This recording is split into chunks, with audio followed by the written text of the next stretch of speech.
নেপাল বিদ্যুৎ বিক্রি করবে এবং সেটা বাংলাদেশ ইন্ডিয়ার কাছ থেকে কিনে আনবে। এখন আমার প্রশ্ন হচ্ছে, নেপাল বিদ্যুৎ যদি বিক্রি করে থাকে তাহলে বাংলাদেশ সরাসরি নেপালের কাছ থেকে কিনতে পারে, সেখানে নেপালের কাছ থেকে না কিনে ইন্ডিয়ার মাধ্যম ধরে কেনার এটার মূল কারণ কি, আপনি কি মনে করেন? আমি আসলে আমি যেখানে যাই সেইখানে আমার এই ভারতের বিষয়ে কথা বলতে হয়, কি বলবো। এখন এটা খুবই বাংলাদেশের মতো আপনি একজন অতিথির কথা বললেন যে তিনি আজকে আমাদের সাথে থাকার কথা ছিল, কিন্তু থাকেন নাই কেন সেটার প্রকাশ্যে বলছি না। এখন বাংলাদেশটা না, ধরুন, অনেক মানুষ অনেকভাবে সমালোচনা তো করা যায় যে বিএনপি পারে নাই, বিএনপি ব্যর্থ, এই সেই। এই আওয়ামী লীগ যারা কিনা আজকে এত বড় বড় কথা বলে বাংলাদেশ স্বাধীন করে এনেছে, এই সেই, সে আওয়ামী লীগের কিন্তু 21 বছর খোঁজ ছিল না। যে জিয়াউর রহমানকে আজকে আওয়ামী লীগ সবচাইতে শত্রু মনে করে, সেই জিয়াউর রহমান সাহেব এই শেখ হাসিনাকে বাংলাদেশে নিয়ে এসেছিলেন। যদিও দুর্ভাগ্যজনক ভাবে তিনি আসার 15-16 দিনের মাথায় জিয়াউর রহমান সাহেবকে মরতে হয়। সেটার পেছনেও শেখ হাসিনার আহ আমার মনে হয় শেখ হাসিনা খালেদা জিয়ার জায়গায় থাকলে সেটার জন্য ওনাকে অভিযুক্ত করতেন, যেটা ওনারা করে থাকেন। তো এখন এরকম একটা পরিস্থিতিতে এসে 12 বছর 13 বছর একটা দল যখন ক্ষমতার বাইরে থাকে, তখন খুব স্বাভাবিকভাবেই তাদের শক্তিতে একটু ভাটা পড়বে। তারপরও আজ এই শফিউল ভাই হেলাল ভাইয়ের কথা বলছিলেন, ওনাকে কিন্তু আমি অনেক আগে থেকে চিনি, ব্যক্তিগত সম্পর্ক নেই বা পরিচয় নেই, কিন্তু চিনি। উনি, ওনার বিরুদ্ধে আমার যতটুকু মনে হয় কমপক্ষে বোধহয় শখানেকের কম হবে না মামলার সংখ্যা। সেই মামলাগুলো নিয়েই কিন্তু উনি মারা গেলেন। আমার মানে মন্দের যে ভালোর একটা ব্যাপার আছে না, আমার মনে হয় ওনার পরিবার উনি জীবিত থাকা অবস্থায় যে পরিমাণে যন্ত্রণা সহ্য করতে হয়েছে তার চাইতে এখন ভালো থাকবেন, অন্তত পুলিশের ঝামেলাগুলো থেকে ভালো থাকবেন। এটা শুধু একজনের বিষয় না, আমার পরিচিত অন্তত শত শত মানুষ আছে, সেটা ফেসবুকে হোক সরাসরি হোক, সেই মানুষগুলো মানবেতর জীবনযাপন করছে, বাসায় ঘুমাতে পারে না। মাইদুর ভাই কথা বলছেন এখন লন্ডনে বসে, কিন্তু মাইদুর ভাই যদি দেশে থাকতো তাহলে এই যে কথাগুলো বললেন এই কথাগুলো বলতে পারতো না, বললে ওনাকে জেলে থাকতে হতো। তো এরকম একটা পরিস্থিতির মধ্যে এসে বাংলাদেশের বিএনপি নামক যে দলটা আছে, সেই দলটা যে এখনো নমিনেশন পেপার জমা দেয়, কিংবা রাজনীতির সাথে যুক্ত আছে, কিংবা রাজনৈতিক কথা বলে, মানে বিষয়টা বুঝতে হবে যে তারা কিন্তু সরাসরি ভোটের দাবিদার, অংশীদার আওয়ামী লীগের সাথে। সাধারণ কথাবার্তা বলেই মানুষ টিকতে পারে না, সেখানে যখন ক্ষমতার অংশীদার হিসেবে তারা মাঠে থাকতে চায় তখন বিএনপি কে থাকতে দিবে না, এটা খুব স্বাভাবিক একটা ব্যাপার। সেই জায়গাতে দাঁড়িয়েও কিন্তু বিএনপি এখনো পর্যন্ত মাঠে আছে। পুলিশ, থানা, তারপরে রাজনৈতিক দলগুলোর হামলা মামলা, এগুলো অনেক কিছু মিলিয়ে তারা বাড়িতে আছে বা রাজনীতি করছে, দলের সাথে সম্পৃক্ত আছে। তো দেশে থেকে বলা সম্ভব না। তো সেরকম একটা দেশের মধ্যে আপনি নিশ্চয়ই জানেন যে এই দেশটা কারা চালাচ্ছে এবং কাদের নিয়ন্ত্রণাধীন, কাদের উপরে ভর করে তারপরে এই সরকারটা আছে। এটা যদি না হতো, ভারত যদি আজকে আওয়ামী লীগকে এভাবে উলঙ্গ ভাবে সমর্থন না দিত, তাহলে কিন্তু আওয়ামী লীগ এভাবে থাকতো না হয়তো, বা থাকা সম্ভব হতো না। সেই ভারতের বিরুদ্ধে কথা বলাটা আসলে কতটুকু ঝুঁকি, সেটা আমি ইলিয়াস হাড়ে হাড়ে এখনো টের পাচ্ছি। বিশেষ করে গত বছর যখন ইসকন নিয়ে বা ভারত নিয়ে কয়েকটা আমার খুব আলোচিত অনুষ্ঠান ছিল, সেগুলো করার পর পর আমি টের পেয়েছি। সেই কারণে এসব নিয়ে কথা যত কম বলা যায় ততই ভালো। তারপরেও আপনি যে কথাটা বললেন যে ভারত থেকে, নেপাল থেকে বিদ্যুৎ আনবে, সেটা ভারতের কোম্পানি হয়ে তারপরে কেন? এটা শুধু এই বিদ্যুতের বিষয় না, আমাদের বাংলাদেশের যে স্মার্ট কার্ড তৈরি করবে, সেই কার্ডের জন্য ভারতীয় একটি কোম্পানির সাথে চুক্তি করা হয়েছে, এবং যেই কোম্পানিটি কিনা এরই মধ্যে আন্তর্জাতিকভাবে তারা ব্ল্যাক লিস্টেড, এবং ভারতের নিজস্ব তাদের দেশের মধ্যে তারা তাদের বিরুদ্ধে সম্ভবত একটা মামলা হয়েছে, সেই মামলার কারণে তারা তাদের দেশে কোনো কার্যক্রম করতে পারে না। সেই কোম্পানিকে এনে আমাদের দেশে স্মার্ট কার্ড তৈরি করার দেয়া হচ্ছে। আপনি সুন্দরবনের যে রামপাল প্রকল্প যেটা বলা হচ্ছে, সেখানে সুন্দরবন কিন্তু বাংলাদেশে না, পশ্চিমবঙ্গেও কিন্তু এর একটা পার্ট আছে। তাদের ওই দেশে কিন্তু তারা এই প্রকল্পটা করছে না, সেই প্রকল্পটা করছে সে আমাদের দেশে। বাংলাদেশকে তারা যখন লোন দিচ্ছে, সেই লোনের মধ্যে যেসব শর্ত থাকে, আপনি যদি এরকম কোনো এই ঋণের যদি কোনো খসড়া কিংবা একবারে সম্পূর্ণ চুক্তির যে শর্তগুলো আছে সেগুলো করে থাকেন, তাহলে আপনি যদি 10 বছরের একজন শিশু হন, তারপরেও বুঝবেন যে কত মানে একেবারে উন্মাদ হলে তারপরে নিজের দেশকে নিয়ে আরেক দেশের সাথে এই ধরনের চুক্তি করা যায়। অতএব তারা সব দিক থেকে দিচ্ছে। এখন এটা অনেকে যারা আওয়ামী লীগের লোকজন আছে তারা বলে থাকেন যে আমাদের মুক্তিযুদ্ধের তারা আমাদেরকে উপকার করেছে, তারা আমাদের সহায়তা করেছে, সেজন্য করছে। মুক্তিযুদ্ধে তারা কি করেছে, কেন করেছে, সেই বিতর্কে যদি নাও যাই, এই মুহূর্তে যে ঘটনাগুলো ঘটছে সেটা হচ্ছে যে আওয়ামী লীগের সাথে আওয়ামী লীগ কখনো শুধুমাত্র মুক্তিযুদ্ধের কারণে ভারতকে এই সমর্থন দিচ্ছে না। শেখ হাসিনা আপনারা জানেন যে প্রণব চক্রবর্তীর বাসাতে প্রায় 4-4.5 বছর ছিলেন, যে সময়টাতে ওনার বাবা মারা যায়। তো সেই বাসাতে থাকা অবস্থায় আমাদের দেশে ভারতীয় গোয়েন্দা সংস্থা কিংবা ভারতীয় পলিটিশিয়ান যারা আছে তারা কিন্তু সুদূর প্রসারী একটা পরিকল্পনা নেয় এবং শেখ হাসিনাকে বাংলাদেশে এনে তারপরে বাংলাদেশে কিভাবে তারা কত সাল থেকে তারা কি করবে, কত সাল থেকে নির্বাচনে এই ধরনের কারচুপি করবে, এই পরিকল্পনা কিন্তু তারা সেই সময় থেকে নিয়েছে। এটা আমরা জানি না, কিংবা আমাদের যারা রাজনীতিবিদ আছে তারা এই জিনিসগুলো চিন্তা করেন। আমি মনে করি সবচাইতে ভারতের ব্যাপারে আমাদের প্রতিটা রাজনীতিবিদের সব সময় স্বচ্ছ একটা ধারণা রাখা উচিত। তো সেই শেখ হাসিনাকে যখন বাংলাদেশে এনে রাজনীতি করতে দিল, তারপরের সময়গুলো আপনি একটু মিলিয়ে দেখেন, প্রত্যেকটা পদে পদে ভারত আমাদেরকে নগ্ন হস্তক্ষেপ করেছে। আমি ইদানিং অন্যান্য রাজনীতি, আমি নাম বলে বলছি না, অন্যান্য রাজনৈতিক দলেরই অনেক নেতা কর্মীদেরকে দেখছি যে বিএনপির পক্ষ হয়ে ভারতের পক্ষ হয়ে অনেক বার্তা টার্তা দেওয়ার চেষ্টা করছেন। দেখেন, রাজনীতি করতে করতে যদি নাকি আপনি মারাও যান, তারপরেও বাংলাদেশের মানুষ আপনাকে ঘৃণা করবে না। ক্ষমতায় না আসলে কি হয়েছে, আপনি তো জনগণের জন্য রাজনীতি করেন, সমস্যা কি? আপনি চেষ্টা করছেন ভারতের বিরুদ্ধে, যারা আমাদেরকে সবচাইতে বেশি, আমাদের সবচেয়ে বড় শত্রু, সবচেয়ে বেশি ক্ষতি করছে, সেই দেশটার বিরুদ্ধে আপনি যে সংগ্রাম করছেন 12 বছর না 12 যুগও যদি করেন, তারপরে মানুষ আপনাকে মনে রাখবে। কিন্তু আপনি যদি হঠাৎ করে শেখ হাসিনার মতো 12 বছর না, শেখ হাসিনার মতো আরো 12 যুগ ক্ষমতায় থাকলেও আপনি মাহাথির মোহাম্মদ হতে পারবেন না। এই জিনিসগুলো আমাদের বোঝা উচিত।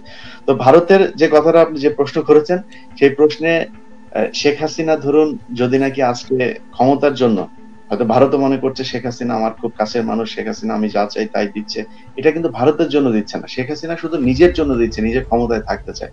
এগুলো আপনি কিছু বই যদি পড়েন, ধরুন যেটা সবচেয়ে বিতর্কিত বই সেটা বাদে দিলাম, আপনার মতিউর রহমান রেন্টুর, আপনি মুক্তিযুদ্ধের সপক্ষে শক্তির কথা বলছেন তো, তাজউদ্দিন আহমেদ সাহেবের মেয়ে আপনার শারমিনের যে বইটা আছে, তাজউদ্দিন আহমেদ নেতা ও পিতা, এই বইটা যদি পড়েন, আপনার এই পরিবারটার প্রতি একেবারে 100% স্বচ্ছ একটা ধারণা চলে আসবে। এরা ক্ষমতার জন্য এমন কোনো কিছু নাই এরা করতে পারে না। আজ থেকে যদি মনে করুন যে 1 মাস পরে, গতকালকে ক্যাবিনেটে আপনি দেখেছেন যে নেপালে বৌদ্ধ মন্দির স্থাপিত হবে, সেটার জন্য ক্যাবিনেটে বিল পাস হয়েছে। আমার মনে হয় আপনারা জানেন যে একনেকে এটা পাস হয়েছে।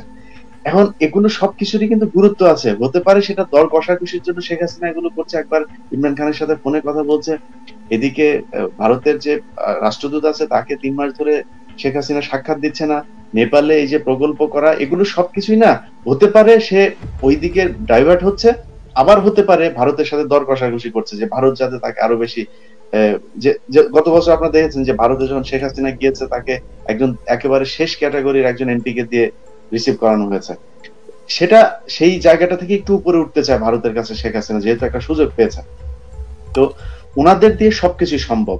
আপনি যদি মনে করেন যে ভারতের সাথে আরো ভয়ানক কোনো, যেটা কালকে একটা অনুষ্ঠানে বলছিলাম যে বন্দরের বিষয়টা আপনারা নিশ্চয়ই এরই মধ্যে আলোচিত হয়েছে, যে ভারতীয় একটি জাহাজ এবং বাংলাদেশের একটি জাহাজ, দুটি জাহাজ যদি একই সময়ে আসে, সেই ক্ষেত্রে তারা ভারতের যে জাহাজটি এসেছে সেটিকে জেটিতে ভিড়তে দিবে আগে। ডেডিকেটেড এবং প্রায়োরিটি ভিত্তিতে, যে দুটা ভিত্তিতে আপনার জাহাজকে আমরা নোঙর করতে দেই, সেখানে ভারতকে দেওয়া হয়েছে প্রায়োরিটি বেসিসে আসার। আমি কিন্তু সেই প্রশ্নতে আসবো আপনার কাছে। আমার প্রশ্ন সবকিছুতে আপনি যা চাই তারা ভারতের বিষয়ে, ভাই ক্ষমতায় তো আওয়ামী লীগ আছে শুধুমাত্র ভারতের উপর চেপে বসে। একজন আওয়ামী লীগের মানুষ বলতে পারবে আপনি নির্বাচন করার দরকার নাই। একটা জাতীয় টেলিভিশন কিংবা পত্রিকা, এই পত্রিকাকে আপনি একটু কাইন্ডলি বলেন যে একটা জরিপ করতে, যেটা যুক্তরাষ্ট্রে হয়, যুক্তরাজ্যে হয়, নির্বাচনের আগে প্রতিটা প্রার্থীর পক্ষে বিপক্ষে এই ধরনের জরিপগুলো হয়। ভোট নেওয়ার দরকার নেই। আওয়ামী লীগ তো মনে করে তাদের পক্ষে হচ্ছে ওই যে সজীব ওয়াজেদ জয় আছেন, উনি নির্বাচনের আগেই একটা জরিপ করেন যে 85% মানুষ আওয়ামী লীগের পক্ষে। আমি মেনে নিচ্ছি। একটা জাতীয় টেলিভিশন, সেটা ওনাদের যে বিটিভি আছে বা ওনাদের 71-71 আছে, এগুলোতে করতে বলেন। জনগণ ভোট দেবে, অনলাইনে বলবে যে আওয়ামী লীগ না বিএনপি, নৌকা অথবা ধানের শীষ, ভোট দিন। সেদিন দেখবেন যে আওয়ামী লীগের কতজন ভোট আছে। এখন এটা কিন্তু তারা নিজেরাও জানে, যেই কারণেই আজকে এত সমস্যা। এই সংস্থাকে ব্যবহার করছে, ওই সংস্থাকে ব্যবহার করছে, ক্ষমতায় থাকতে হবে। তো আমার বিশ্বাস যে কোনো দিন, যে কোনো সময়, যে কোনো ঘটনা ঘটতে পারে, কারণ আল্লাহ এত বেশি অবিচার, অত্যাচার এগুলো সহ্য করবে বলে আমি মনে করি না। বলেছিলেন ফ্রি ট্রানজিট সুবিধা দেওয়া হয়েছে ইন্ডিয়াকে, এবং বাংলাদেশের সমুদ্র বন্দর সহ সবকিছু ওনারা ফ্রিতে ব্যবহার করতে পারবেন। এবং যখনই কোনো পণ্যবাহী ট্রাক হোক, যে কোনো কিছু হোক, পণ্যবাহী মাল আসবে সমুদ্র বন্দরে বা যে কোনো ট্রানজিটের মাধ্যমে যে কোনো দিক থেকে, তখন সর্বপ্রথম এই সুবিধাটি দেওয়া হবে ইন্ডিয়াকে। এখন আমার প্রশ্ন হচ্ছে, যেখানে পণ্য ওঠানামা করাতে প্রায় মাসের উপরে লেগে যায়, কখনো 6 মাস 1 বছর লেগে যায়, সেখানে ইন্ডিয়ার মাল আসার সাথে সাথে তাদেরকে খালাস করার সুবিধা দেওয়া হবে। এখন সেখানে বাংলাদেশকে ইন্ডিয়ার পরে সেই সুবিধা পাবে। তাহলে বাংলাদেশের স্বার্থ আগে নাকি ইন্ডিয়ার স্বার্থ আগে? আপনি কোনদিকে, এখানে এই স্বার্থ সিদ্ধ কার করা হচ্ছে এবং এটার মূল লক্ষ্য কি? এতে কে সুবিধা নিচ্ছে বাংলাদেশ থেকে? এটা তো এখন এই মুহূর্তে দিনের মতো পরিষ্কার সাদিক ভাই। আপনি বাংলাদেশের মানুষের কে বিএনপি করে আর কে আওয়ামী লীগ করে, ইট ডাজন্ট ম্যাটার। কারণ হচ্ছে যে আওয়ামী লীগের অনেক মানুষ, আমরা তো বাংলাদেশি, তাই না? আওয়ামী লীগ তো আর এরকম না যে তারা অন্য ভিন গ্রহের কোনো মানুষ, তাদের সাথে আমাদের সম্পর্ক নেই, এরকম না। আমার বন্ধু বান্ধবের তালিকা যদি আপনাকে দেই, 80% হচ্ছে ছাত্রলীগ, যুবলীগ, এগুলোর সাথে সম্পৃক্ত। তো সেইখানে তাদের সাথে আমাদের কথা হয় না। তারাও কিন্তু জানে এই ভারতের বিষয়গুলো, প্রশাসনে বিভিন্ন জায়গায় ভারতীয় এসব দালালদেরকে বসানো হচ্ছে, তারা জানে। কিন্তু তারা কেন কথা বলে না বা অনেক সময় আমাদের বিরুদ্ধে কেন বলে?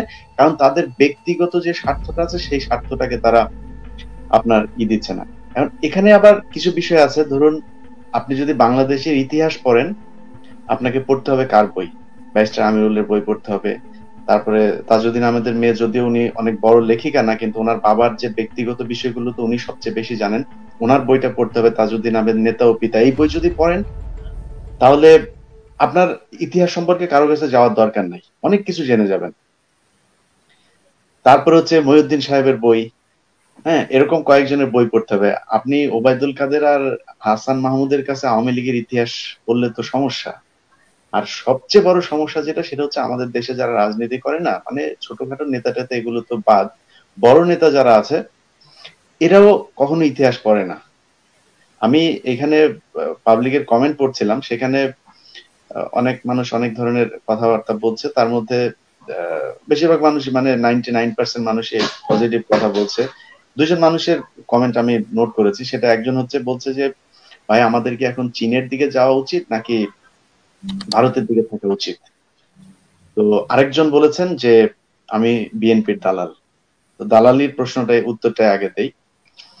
সেটা হচ্ছে, দেখেন, বাংলাদেশের প্রতিটা মানুষ কোনো না কোনো কারো দালাল। আমি যে মানে খুব বেশি মানে কি বলে নীতি কথা বলি, আমি নিজেও, আমি যে টেলিভিশনে কাজ করেছি, সেই টেলিভিশনের যে মালিক ছিলেন, তিনাকে আমার নম করে চলতে হয়েছে, তিনাকে আমার সম্মান করতে হয়েছে। তেল মারি নাই কখনো, কিন্তু তাকে সম্মান তো করতে হয়েছে। অতএব আপনাকে কোনো না কোনো জায়গায়, কোনো না কোনো কারো কাছে মানে ছোট হতে হবে, কিংবা আপনার কারো না কারো দালালি করতে হবে। এখন যারা বলেন যে বাংলাদেশে গিয়ে আপনার মানে তারা কোনো দলের প্রতিনিধিত্ব করে না, কোনো দলকে সমর্থন করে না, এদের মানে অস্তিত্ব নিয়েই সমস্যা আছে। এরা মানে সবচাইতে ডাহা মিথ্যা কথা এরা বলে, কারণ প্রতিটা মানুষ কোনো না কোনো দলকে কোনো না কোনো ভাবে সাপোর্ট করে। এখন আমি বিএনপির দালালি করি, আরে ভাই বিএনপির দালাল, আমি বিএনপি যদি নাকি পছন্দ করি, সেটা আমার ব্যক্তিগত ব্যাপার।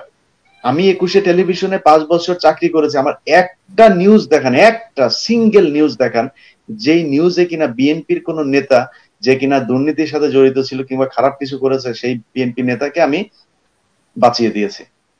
আপনি যান এনি চৌধুরী ভাইয়ের কাছে যান। এনি চৌধুরী আপনার ভৈরবের একজন কমিশনার ছিল, সেই বিষয় নিয়ে এনি ভাইয়ের কাছে পর্যন্ত গিয়েছে সেই ব্যক্তি। সে তার বাড়ির কাজের বুয়াকে আপনার ধর্ষণ করে মেরে ফেলেছে এবং সেটা নিয়ে ধামাচাপা দেওয়ার জন্য সে নানান কিছু করেছে। সেটা নিয়ে আমি নিউজ করেছি, আপনারা যারা আমার নিউজ নিয়মিত দেখতেন, ভৈরবের আরিফ কমিশনারের সেই নিউজ করার পর তাকে 6 মাসের জন্য জেলে দেওয়া হয়, সরি জেলে ছিল দীর্ঘদিন, 6 মাসের জন্য তার বাড়ি হচ্ছে সিলগালা করা হয়। এখন এই যে কাজগুলো আমরা করেছি, আমি কোন দলের পক্ষে বা বিপক্ষে একটা নিউজ কেউ দেখাতে পারবে না, তারপরেও আমি বিএনপির দালাল। ভাই আমি এখন ইউটিউবে কাজ করি, ইউটিউব আমার বাপের টাকা দিয়ে কেনা মোবাইল, আমার বাপের টাকায়, আমার নিজের টাকায় এখানে স্টুডিও তৈরি করা। আমি কার দালালি করবো এটা আমার ব্যাপার, আপনার সমস্যা কি? ইউটিউবে টাকা কামানোর জন্য কথা বলে, আমি ইউটিউবে কামানোর জন্য কথা বলি, আপনি ইউটিউবে টাকা কামান, সমস্যা কোথায়? আপনাকে না করছে কেউ? দালালি আমরা কারো না কারো করি। এখন প্রশ্ন হচ্ছে যে বিএনপি কি কিছুই করে নাই, আপনি বিএনপির পক্ষে কথা বলেন না কেন? আপনাকে যদি বিএনপির জায়গায় দেওয়া হয়, মনে করেন এমপির জায়গায় দেওয়া হয়, যিনি আপনি নীতি কথা বলেন, আমি ইলিয়াস নীতি কথা বলি, আমাকে দেখ একটা মন্ত্রণালয়, দুর্নীতি করবো না একেবারে? আপনার চেয়ে কম করব বা বেশি করব, কিন্তু করব দুর্নীতি। এখন কারা দুর্নীতি করে না এর কোন লিস্ট আমাদের বাংলাদেশের কোন মানুষের কাছে আছে যে এই মানুষগুলো দুর্নীতি করে না? কাকে আপনি বিশ্বাস করবেন, কাকে ক্ষমতায় দেবেন? অতএব ক্ষমতায় যারা আছে, যারা যায়, তারা কোটি কোটি টাকা খরচ করে নির্বাচনে যায়, নির্বাচনে জিতে চিন্তা করে আমি 10 কোটি টাকা নির্বাচনে খরচ করেছি, আমি এটা 20 কোটি টাকা উসুল করব। এটাই হচ্ছে আমাদের দেশের নিয়ম। কিন্তু আওয়ামী লীগের প্রতি কেন ক্ষিপ্ত আমরা? কারণ হচ্ছে আওয়ামী লীগ আমাদের বাংলাদেশের যে সার্বভৌমত্ব সেই জায়গাটাতে তারা আঘাত করেছে, এই জন্যই আমরা কথা বলি। আপনি যে বন্দরের কথা বললেন, এই বন্দর না শুধু, আপনারা সবাই জানেন যে গভীর আমাদের ভারতের সাথে সমুদ্র বিজয় হয়েছে, তিনি হচ্ছে মাদার অফ সমুদ্র হয়েছেন। তো এখন এই যে সমুদ্র যে বিজয় হলো, সেই সমুদ্র বিজয় হওয়ার পরের কথা কিন্তু আর কেউ বলে না। সেখানে যে অ্যাপিল হয়েছে আন্তর্জাতিক সেই কোর্টে, সেই আপিলে কিন্তু বাংলাদেশ উপস্থিত হয় নাই, সেখানে আপিল করেন, এবং সেটা কিন্তু আবার ফের ভারত দখলে নিয়ে নিয়েছে। সেই কথা কিন্তু কেউ বলে না। আমাদের দেশে বঙ্গবন্ধু স্যাটেলাইট, এই স্যাটেলাইট করে মনে হচ্ছে যে বাংলাদেশ মোটামুটি যুক্তরাষ্ট্রের কাছাকাছি, নাসাকে টিকা দিচ্ছে, এরকম একটা পরিস্থিতি। কিন্তু আপনি কি জানেন যে যেই টাকা দিয়ে আপনি 3,000 কোটি টাকা দিয়ে আপনি এই স্যাটেলাইট পাঠালেন, সেই টাকাটা দিয়ে আমাদের দেশে অন্তত 20 বছর আমরা স্যাটেলাইট সুবিধা নিতে পারতাম।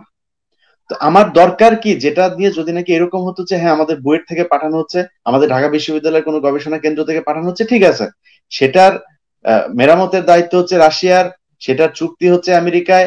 তো সবকিছু যদি আরেক দেশ করে, আমরা শুধু টাকা দিয়ে যে সেবাটা পাবো, সেই সেবা যদি তার চেয়ে কম টাকা দিয়ে পেতে পারতাম, তাহলে আমাদের এটা করার দরকার কি ছিল? সব শেষ বিষয় যেটা, সেটা হচ্ছে যে খুব গুরুত্বপূর্ণ জায়গা থেকে কথাগুলো শোনা, যে বঙ্গবন্ধু স্যাটেলাইটকে খুঁজেই পাওয়া যাচ্ছে না।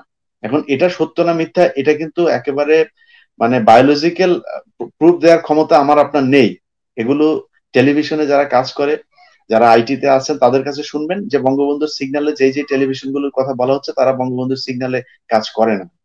অতএব বঙ্গবন্ধু স্যাটেলাইট খুঁজে পাওয়া যাচ্ছে না, এটা আমি বিশ্বাস করি। কারণ যে সরকার প্রতিটা ক্ষেত্রে গুজব ছড়ায়, তারা এই ধরনের গুজব ছড়াতে পারে, এটা আমার কাছে অবিশ্বাস্য মনে হয়নি। 2 নম্বর হচ্ছে ভারত না চীন হচ্ছে গিয়ে আমাদের এখন কার পন্থী থাকা উচিত? ভারত না চীন? কেন ভাই, আমরা বাংলাদেশ স্বাধীন হয়েছে কিসের জন্য? কোন দেশের হয়ে থাকার জন্য হয়েছে আমরা স্বাধীন? কেন চীনের হয়ে থাকতে হবে, কেন পাকিস্তানের হয়ে থাকতে হবে? আমরা ভারতের আজ্ঞাবহ হয়ে থাকার জন্য তো স্বাধীন হই নাই। কিন্তু ভারত আমাদেরকে স্বাধীন করেছে তাদের আজ্ঞাবহ করে রাখার জন্য। সেই জায়গা থেকে বিএনপি লম্বা একটি সময় ক্ষমতায় থেকেছে, এবং ক্ষমতায় থেকে তারা বাংলাদেশকে একটি স্বাধীনতার রূপ দেওয়ার চেষ্টা করেছে। কিন্তু যতবার এই আওয়ামী লীগ এসেছে, ততবার এসেই তাদের প্রধান যে ধাক্কা, সেটা হচ্ছে বাংলাদেশের যেসব ধর্মপ্রাণ মানুষ আছে তাদের উপরে। তারা আসলে কুকুরের মাথায় টুপি দেওয়া হয়, তারা আসলে দাড়ি পাঞ্জাবি এগুলোর উপরে আঘাত করা হয়, বাংলাদেশে মুসলমানদের উপরে আঘাত করা হয়। এখানে ভিন্ন ধর্মীর ভিন্ন দেশের যে দালাল আছে তাদেরকে দেশের বড় বড় পদগুলোতে বসানো হয়। আমি ধর্মীয় বিভাজন করছি না, কিন্তু তারা মনে করেন যে ভারতে যারা আছেন, ভারতের যারা আমাদের উপরে নিয়ন্ত্রণ করতে চায়, তাদের পছন্দের মানুষ হচ্ছে বাংলাদেশে যেসব হিন্দু আছে তারা, এবং হিন্দুদেরকেও আমরা দেখি যে কিছু, আমি সব হিন্দুদেরকে বলছি না, অনেক হিন্দুই আছেন বাংলাদেশি। তো এই যে শ্যামল দত্তকে নিয়ে আপনার গত দুদিন আগে নিউজ বের হয়েছে দা হিন্দুতে। তো দা হিন্দু হচ্ছে ভারতের গোয়েন্দা সংস্থার একটি মুখপাত্র পত্রিকা, তারা সরকারের সবসময় রিপ্রেজেন্ট করে। দা হিন্দুতে শ্যামল দত্তের নাম কোট করে তারপরে তারা সংবাদ পরিবেশন করেছে। এর মানে কি? এবং তারা সেখানে বলছে যে, পত্রিকাটা তো ইংলিশ, তারা বলছে যে রিনাউন্ড ডেইলি নিউজ পেপার, ভোরের কাগজ, ভোরের কাগজ বাংলাদেশে renowned daily news paper. Is it true? এটা আপনার আমাকে বিশ্বাস করতে হবে। এখন তারপরে তারা শ্যামল দত্তকে কোট করে তারপরে তারা সংবাদ করছে। কে শ্যামল দত্ত? মুন্নি সাহা শেখ হাসিনার অফিসে গিয়ে শেখ হাসিনার কথা গোপনে রেকর্ড করতে গিয়েছে, যে কারণে আজকে প্রায় 6 মাসের বেশি সময় ধরে মুন্নি সাহার এসএসএফ নাই, পাস নাই, যে কারণে সে গণভবন বঙ্গভবন কোথাও ঢুকতে পারে না। তো এগুলো আপনাদের বুঝতে হবে যে এই যাদেরকে আপনারা নিজেদের লোক মনে করছেন, তারা আপনাদের লোক না, তারা ভারতের লোক। এই জিনিসটা আওয়ামী লীগের লোককে বুঝতে হবে। আর সাধারণ মানুষ যদি মনে করেন যে আমরা চীনের পক্ষে না পাকিস্তানের পক্ষে, ভাই আমি কারোর পক্ষেই না। এই সেই চীন, যেই চীনে কিনা লক্ষ লক্ষ মুসলমানকে নামাজ পড়তে দেওয়া হয় না, তাদের নারীদের ভ্রূণ নষ্ট করা হয়, তাদেরকে আপনার কি বলে কোরআন শরীফ পড়তে দেওয়া হয় না, চীনে রাষ্ট্রীয়ভাবে কোরআন শরীফকে সংশোধন করে তারপরে তারা প্রচার করার চেষ্টা করছে, সেই চীনের পক্ষে আমরা কথা বলবো। কিন্তু এখন আমি আমার আরেক মুসলমান ভাইয়ের, তাকে মারছে, সেটার প্রতিশোধ নিব, তাদের পাশে গিয়ে দাঁড়াবো, না আমার নিজের পিঠ আগে বাঁচাবো? আপনি বলেন। আমরা তো, আমাকে বাঁচাতে হবে আগে, আমিও তো মুসলমান, আমার দেশের মানুষগুলোই তো মুসলমান। আমাদেরকে মেরে ফেলছে, আমাদের ধর্মীয় যে আহ, আহ, যে আচার অনুষ্ঠান আছে সেগুলো প্রকাশে বাধা দিচ্ছে, পিলখানার ভেতরে কুরবানি করা নিষিদ্ধ করেছে, কারা করেছে এগুলো? এই জিনিসগুলোর কারণে আমরা এখন নিজেদেরকে বাঁচাতে চাই। যে কারণে আমি বারবার বলি যে বাংলাদেশে কে দেশপ্রেমিক সেটার ডেফিনেশন হচ্ছে কে কত বেশি ভারত বিরোধী, সেই হচ্ছে তত ভালো দেশপ্রেমিক। আর চীন, পাকিস্তান, তার চাইতেও যদি আমার কোনো শত্রু থাকে, সবচেয়ে শত্রু কোনো দেশও যদি থাকে, তারাও যদি আজকে আমাদের পাশে এসে দাঁড়ায়, ভারতের হাত থেকে বাঁচার জন্য আমাদের তাদের সাথে হাত মেলানো উচিত। এই কারণেই চীনের পাশে আমাদের থাকতে হবে। আমি চীনের পক্ষেও না, পাকিস্তানের পক্ষেও না, ভারতের পক্ষেও না, আমি বাংলাদেশের পক্ষে।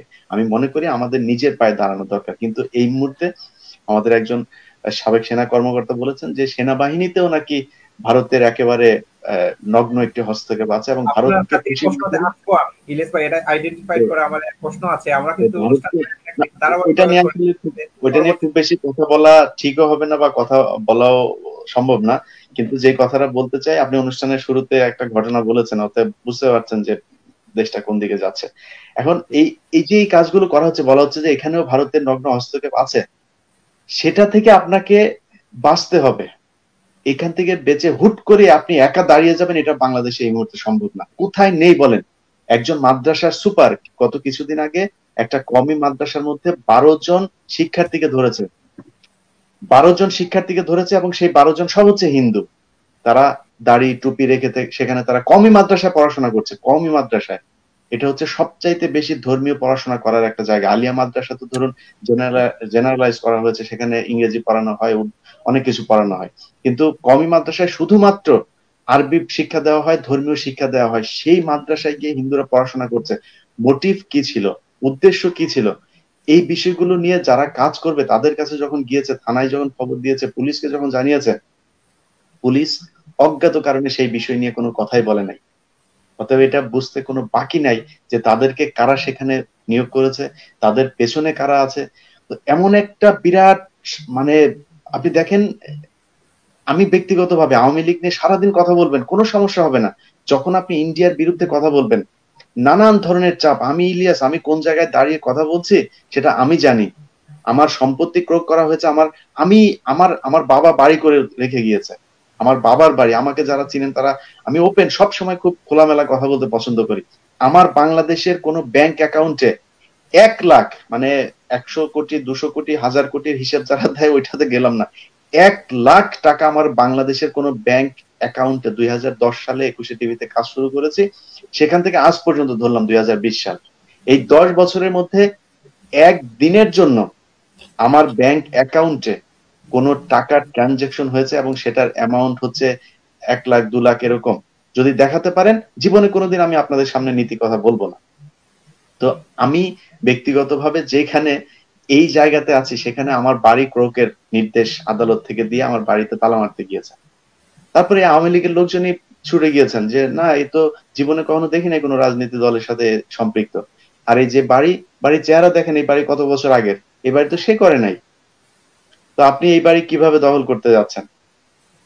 এখন এরপরেও আমরা হয়তো কথা বলছি, এটা কিন্তু সাহস না, আমি নিজেকে মনে করি না সাহসী, আমি মনে করি যে মানে এটা হচ্ছে বোকামি। এই মুহূর্তে বাংলাদেশে বসে আমার তো ব্যক্তিগত কোনো স্বার্থ নাই। সাদিক ভাই, আপনি যেখানে আছেন, আপনি তারেক রহমান সাহেবের খুব কাছাকাছি থাকেন, আপনি একটু কাইন্ডলি একজন মানুষকে বলেন, একজন মানুষকে, যে আমার সাথে কোনোদিন তারেক রহমান সাহেব বা ওনার আশেপাশে যারা আছে তাদের সাথে কোনো ধরনের কোনো কথাবার্তা হয়েছে, কিংবা আমি তাদের কাছে কোনো স্বার্থ চেয়েছি, আমি কখনো বলেছি যে ভাই আমার তো আমেরিকাতে আছে, আমার স্টুডিও করার জন্য এত টাকা দরকার, এই টাকাটা আমাকে দেন। আপনি যেহেতু আপনাদের এই মিডিয়াটা যেহেতু একটা আহ, দলকে মোটামুটি রিপ্রেজেন্ট করে, সে কারণে আমি বিএনপির কাছে বললাম, জামাতের কথা তো আর এখানে বলে না লাভ নাই, but for your kind information, আমি দর্শক যারা এখানে আছেন তাদেরকে বলতে চাই, জামাত ইসলামের যেসব লোকজন আছে তাদেরকে বলবেন যে একজন জামাত নেতা এসে আমাকে বলবে ওপেনে যে আমাকে কখনো কোনো ধরনের সুবিধা জামাত থেকে দিতে পেরেছে, ইয়েস অন্য, শুধু এইটুকু কথা জানতে চাই। আমি সব সময় আপনাদের সব ধরনের বিতর্ক, আমাকে নিয়ে সমালোচনা, সবকিছুর জন্য প্রস্তুত থাকি। কিন্তু আমার কথা হচ্ছে, আমি ইলিয়াসকে বিশ্বাস করার দরকার নেই, আমার কথা শোনারও দরকার নেই। দেশ স্বাধীন করেন ভাই, আপনি আওয়ামী লীগ করেন, আমার কোনো সমস্যা নেই, করতেই পারেন। আপনার রাজনৈতিক মতাদর্শ ভিন্নতা থাকবে, খুব স্বাভাবিক, এটা হচ্ছে বিউটি অফ ডেমোক্রেসি। সো করেন, কোনো সমস্যা নেই। কিন্তু আপনি যখন নিজের স্বার্থের জন্য একটা দেশকে, আমাদের দেশের উপরে ন্যাংটা ভাবে নিয়ন্ত্রণ করার সুযোগ করে দিচ্ছেন, এই দায় আপনি জীবনে এড়াতে পারবেন না। যারা বাংলাদেশের প্রশাসনে বড় বড় জায়গাতে আছে, আমি নাম ধরে বলি, বেনজির, মনিরুল, তারা কি সরকারকে সাপোর্ট দিচ্ছে না?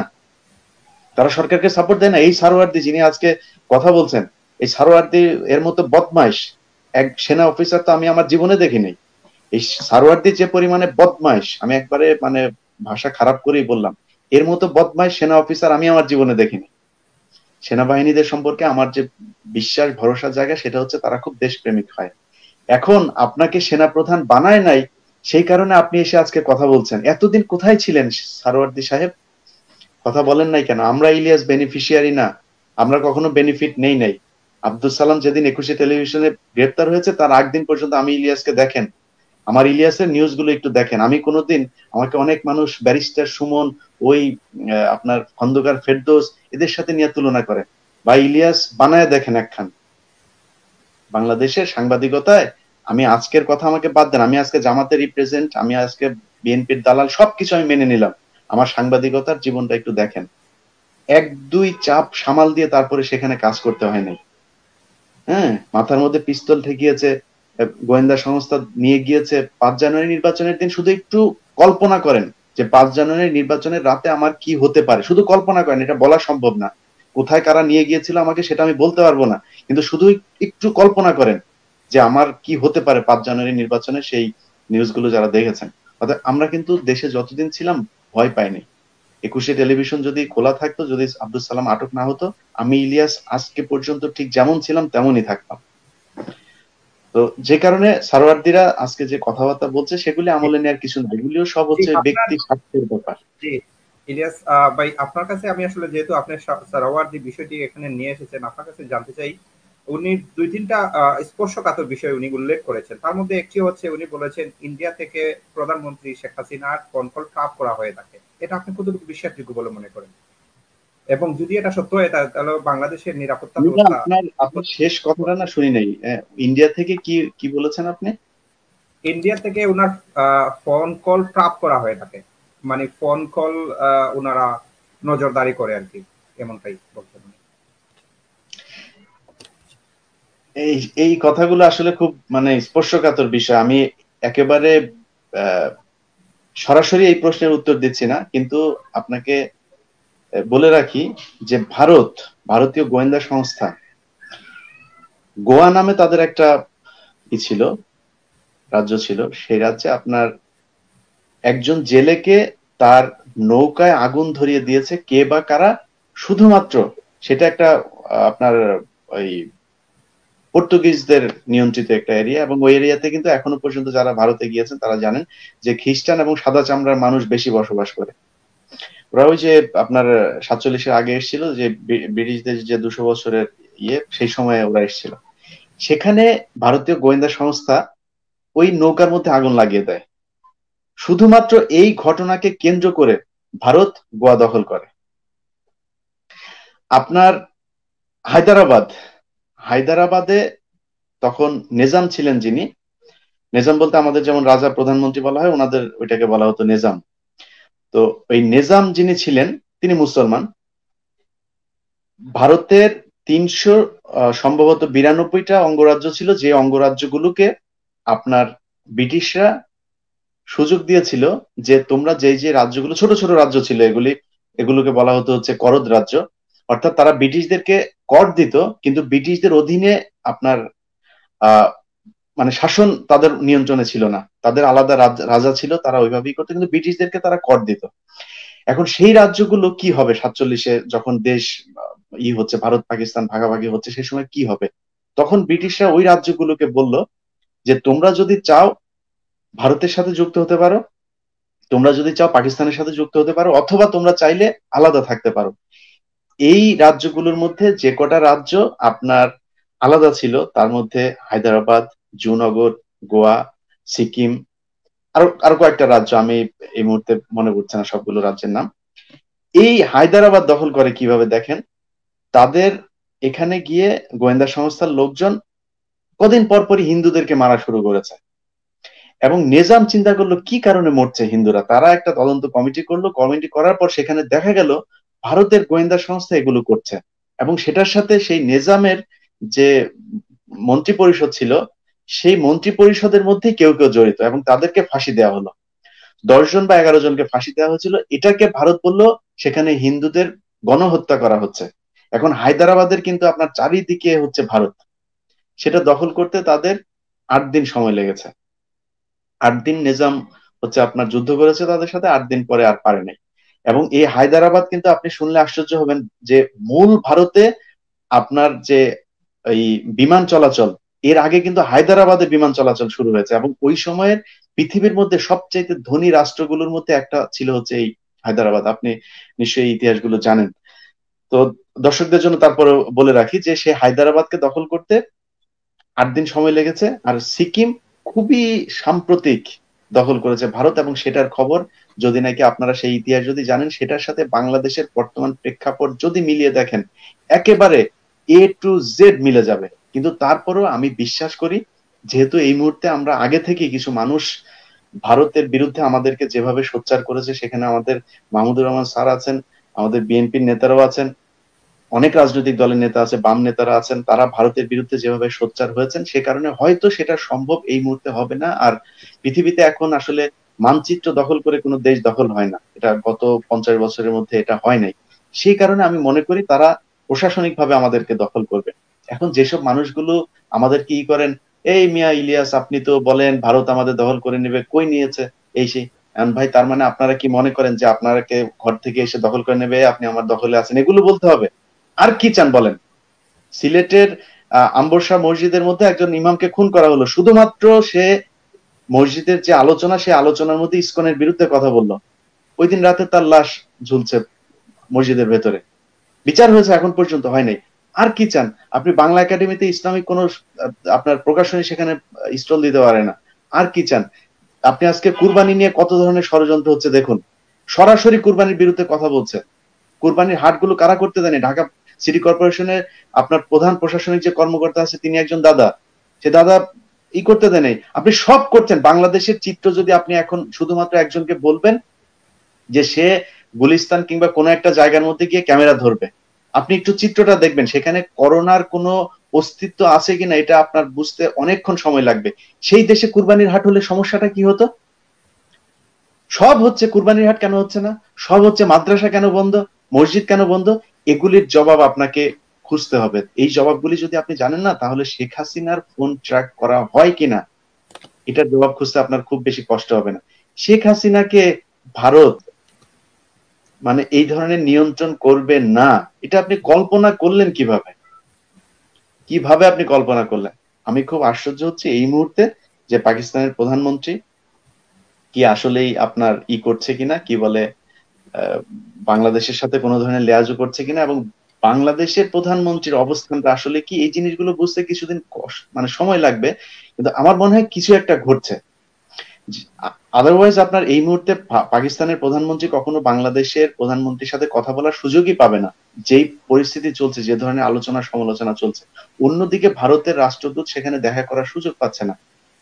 তো এখন আমার মনে হয় কি, এখন যে বিষয়টা এখন আপনাদের করা দরকার, আপনারা তো লন্ডনে আছেন, তো লন্ডনের যারা বিএনপির থিঙ্ক ট্যাঙ্ক আছে, তারেক রহমান সহ অন্য যারা আছেন, আমি যদিও রাজনীতি নিয়ে অত ভালো বুঝি না, কিন্তু আমার পরামর্শ যেটা থাকবে একজন একেবারে সাধারণ মানুষ হিসাবে, যে শেখ হাসিনা 1986 সালে খালেদা জিয়া আজ পর্যন্ত কোনো ঘটনা নিয়ে কম্প্রোমাইজ করেছে এই ধরনের ইতিহাস আমার জানা নাই, আমার অন্তত জানা নাই। সেখানে শেখ হাসিনা কিন্তু 1986 সালে নির্বাচনে এসেছেন। এরশাদ কি বলেছেন, যে ওবায়দুল কাদেরের একটা ইন্টারভিউ যদি আপনারা দেখে থাকেন, যেটা ডিজিএফআই ধরে নিয়ে গিয়েছিল আপনার 111 এর সময়, সেখানে ওবায়দুল কাদের নিজের মুখে বলেছে, শুধুমাত্র ওবায়দুল কাদের সার্চ দিয়ে আপনি একটু কাইন্ডলি ইউটিউবে দেখে নেবেন, সেখানে বলছেন যে খালেদা হাসিনাকে 10 কোটি টাকা দেওয়া হয়েছে। হাসিনাকে 10 কোটি টাকা দিয়েছেন কে? এরশাদ। কেন দিয়েছেন? এই নির্বাচনে আসার জন্য। একদম স্পষ্ট, আমি কোট আনকোট আপনাকে কথাগুলো বলছি, এটা ইউটিউবে আছে, আমি গতকালকেও দেখলাম ইউটিউবে এই বক্তব্যগুলো আছে, আমি যদিও সেগুলো ডাউনলোড করে রেখেছি। তো সেই বক্তব্যের মধ্যে শেখ হাসিনাকে 10 কোটি টাকা দিয়ে 86 নির্বাচনে নিয়ে আসলেন এরশাদ। কেন? প্রধান বিরোধী দল বানানোর জন্য। সেই শেখ হাসিনা ভারতকে সব ধরনের সুযোগ সুবিধা দিচ্ছে শুধুমাত্র ক্ষমতায় থাকার জন্য। আজকে পাকিস্তান কিংবা চীনের পন্থী, সেটা সেনাবাহিনী হোক বা বাংলাদেশের প্রশাসন হোক, যদি সেদিকে তাদের পন্থী মানুষের সংখ্যা বাড়ে এবং শেখ হাসিনা যে সেই সুযোগটাও নিবে না, এটা আমি বিশ্বাস করি না। আপনি দেখতে পারেন হয়তো 1 মাস পর 2 মাস পর ভারতের সাথে বাংলাদেশের সম্পর্ক খুব খারাপ অবস্থা, চীন এবং পাকিস্তানের সাথে খুবই ভালো সম্পর্ক, এবং পাকিস্তানের প্রধানমন্ত্রী বাংলাদেশ সফরেও চলে আসতে পারে। এটা দেখলেও আপনি খুব বেশি অবাক থাকবেন না, কারণ আওয়ামী লীগ এমন একটা মেশিন, সেই মেশিনের মধ্যে যদি আপনি কয়েকজন রাজাকার ঢুকাই দেন, ওদিক দিয়ে মুক্তিযোদ্ধা হয়ে বের হয়ে আসবে। বিএনপির যে সমস্যাগুলি এখন সমাধান করা উচিত, আমি মনে হয় আমি সময় বেশি নিয়ে নিচ্ছি, আমি তাহলে শেষে বলবো, আবার আপনি চাইলে অন্য অতিথিদেরকে সময় দিতে পারেন। না, আপনি বলেন, জি ঠিক আছে, আপনি বলেন। না, আমি ছোট মানুষ, আমি মনে হয় বেশি নিয়ে নিচ্ছি। মাইদুর ভাই, তারপরে বাড়ি ভাই কি নাই আমাদের সাথে? হেলাল ভাই আছে আমাদের সাথে? উনি আসলে আমাদের কাছে দুঃখ প্রকাশ করেছেন, উনি বারবার চেষ্টা করছেন, কিন্তু ওনার নেটওয়ার্ক খুবই সমস্যা থাকার কারণে। বুঝতে পেরেছি। ঠিক সমান সমস্যা হচ্ছে আমাদের মাহিদ ভাইকে, উনি বারবার আসছেন যাচ্ছেন, এই অবস্থায় আমরা আছি আর কি। আচ্ছা, তো আমি তাহলে আরেকটু বলি। এখন বিএনপি যে কথাগুলো বললাম, যে বিএনপি যারা নীতি নির্ধারণী পর্যায়ে আছেন, তাদের এই জায়গাটা এখন খেয়াল করা খুব জরুরি। কারণ শেখ হাসিনা, এখনকার যে পরিস্থিতিটা চলছে, এই পরিস্থিতির ফল যদি শেখ হাসিনা নিজের ঘরে নিতে পারে, তাহলে আমরা আগামী মোটামুটি 50 বছরের জন্য আওয়ামী লীগের ঘাড়েই থাকতে হবে। কারণ চীনকেও যদি শেখ হাসিনা ব্যবহার করতে পারে, সেটা খুবই দুঃখজনক হবে। এখন বিএনপির, আমার এই জায়গায় কেন মানে কিছু সমালোচনা করি, আমার তো আসলে বিএনপির কাছ থেকে কিছু পাওয়ার নাই, চাওয়ার নাই, যে কারণে কিছু সমালোচনা, আমার যেটা বলার দরকার সেটা আমি বলবো। তারা আমাকে ভালো মনে করতে পারে করুক, খারাপ মনে করতে পারে করুক। আজকে 12 বছর বিএনপি ক্ষমতার বাইরে। বিএনপি রাজনৈতিকভাবে মাঠে থাকেনি যে তা না, থাকার চেষ্টা করেনি তাও না, থাকতে পারছে না কেন সেটা সবাই জানে। কারণ বন্দুক যখন ধরবে, তখন শেখ মুজিবের মৃত্যুর সময়ও মানুষ জানাজা দিতে যায় না। এত জনপ্রিয় মানুষ, তার মৃত্যুতেও কিন্তু মানুষ জানাজা দিতে যায়নি। অতএব বন্দুক অনেক বড় একটা জিনিস। সেই বন্দুকের উপর দাঁড়িয়ে থেকেই কিন্তু শফিউল বারী হেলালরা, এই বাবু ভাইরা আজকে মৃত্যুর আগ দিন পর্যন্ত রাজনীতি করে তারপরে গিয়েছেন, কম্প্রোমাইজ করেন নাই। 2-4 জন ওই শমশের মবিন চৌধুরী আর এনাম আহমেদ চৌধুরীদের মতো, ওনাদের মতো 2-4টা মানে মির্জাফর দলে থাকবে, সব দলে থাকবে, এটা খুব স্বাভাবিক ব্যাপার।